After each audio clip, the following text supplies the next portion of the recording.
I felt all of the feelings.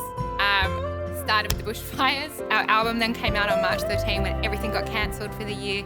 Then we worked out how to go on Zoom and put on an album out from home. It then ended in winning an ARIA and then getting nominated for 7 Golden Guitars. It's just been like, whoa, whoa, whoa, just up and down. And I think so some of the highest and some of the lowest parts of my life so far have been in one year.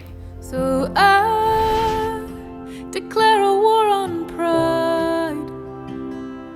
None that says real men don't cry. Growing up on a farm and going through years and years of drought and watching my parents run their own business, struggle through huge hits, but always have this huge kind of overall positivity about life and about opportunities and making the most of what you got really kind of set the scene for me. And leaves you lonely, and leaves room for you only. I think working in the music industry can be really tough. Like any industry, there's all this kind of external pressure that you might put on yourself, and I definitely have been guilty of putting on myself to do something a certain way because that's just how it's done. And I think one of my, if I ever have a take-home message to give, is that doesn't exist. I never thought I was going to be a musician. I didn't think it was possible for someone like me to do that. So I've gone about it in a very different kind of way. I've learned to just do things. And I've learned that I had to learn to do things myself. If I didn't know how to do it, call someone and see what they do or watch what someone else does. Just give it a go. I suppose give it a crack. Don't worry about the hits. Maybe learn from them. But there's always going to be a bit of positivity there somewhere. For me, also touring with my family has made a massive difference. I actually have never not toured with my family. So my husband plays in the band. He's also part of everything. So he is always there. My brother's part of the band. My other bandmates are like my brothers. And so having people I can really trust, and if I'm having a tough time, they know when to pick up and help in certain areas is important too.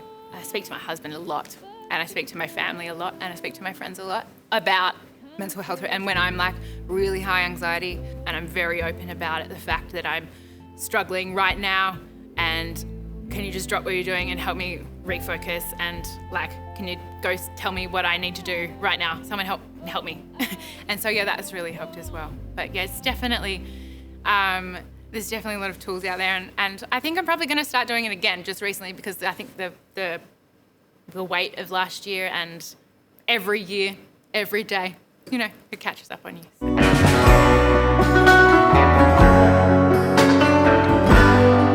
The writing and the recording process of Fallow was in amongst a lot of personal change.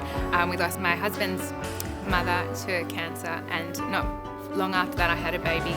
And then when we were actually in the stone hut, we recorded our album in the stone hut where we live. I lost my grandma, who I was very, very close with, and then we lost a friend to suicide. And so we were all in the stone hut, all just trying to make this music in this most incredible location. All of us going through this really personal kind of change and turmoil, but focusing on the music really helped. Creating something beautiful is what I was trying to do. And so I found a lot of solace in that, and also by supporting everybody else around and just making sure we were okay, checking in with everybody. People needed time out. We let people have time off. Let's all have a morning off this morning. I think everybody needs it. And so making sure that the main focus was everybody's well-being.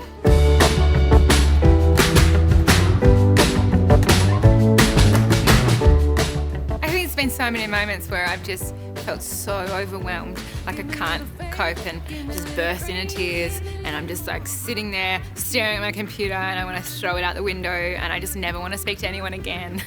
And what I actually do is that I usually just close my laptop, walk outside. I live in the most incredible place, so I go and look at a horizon. If I can get some perspective, if I can see a big view, it really helps me get some perspective. You're just this tiny person, your problems are this small. Again, what am I doing this for? What do I love? What is that purpose? And bringing it all back to there. In the end, it's not, rocket science, or it's not brain surgery. We're creating joy for people, or we're creating an emotional outlet for people. So we have to kind of just remember that in the grand schemes of things as well. Okay, that's a wrap.